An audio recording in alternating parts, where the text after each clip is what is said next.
ចស្រឡាញ់អូនបងត្រូវឈឺចាប់ព្រោះមិនអាចសារភាពព្រោះមិនអាចសារភាពប្រាប់ទៅត្រើនត្រើយ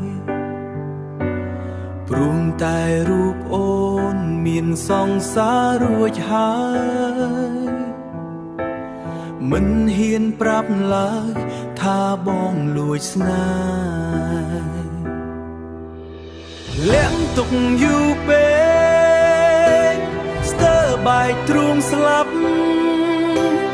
បេះដូងត្រូវឈឺចាប់ព្រោះរឿងស្នេហាបេះដូងត្រូវឈឺចាប់ព្រោះរឿងស្នេហាចង់តែទៅខ្សឹបប្រាប់អូនដឹងថាបេះដូងត្រូវការអូនមករស់ក្បែរ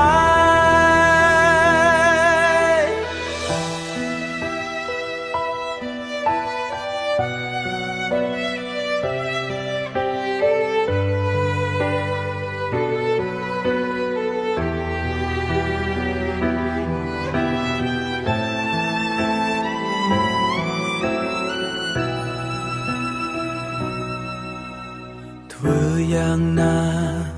បើលួចស្រឡាញ់សង្សារគេហេ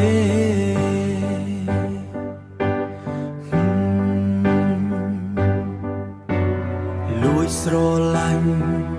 សង្សារគេដកចិត្តវិញមិនបានទេពេលនឹងហួហើ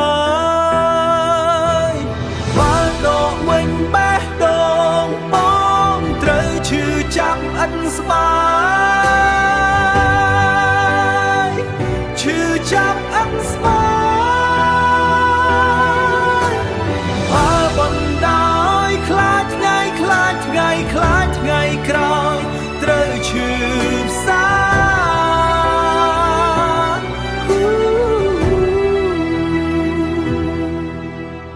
បើបណ្ដោយខ្លាចថ្ងៃខ្លាចថ្ងៃក្រោយត្រូវឈឺផ្សា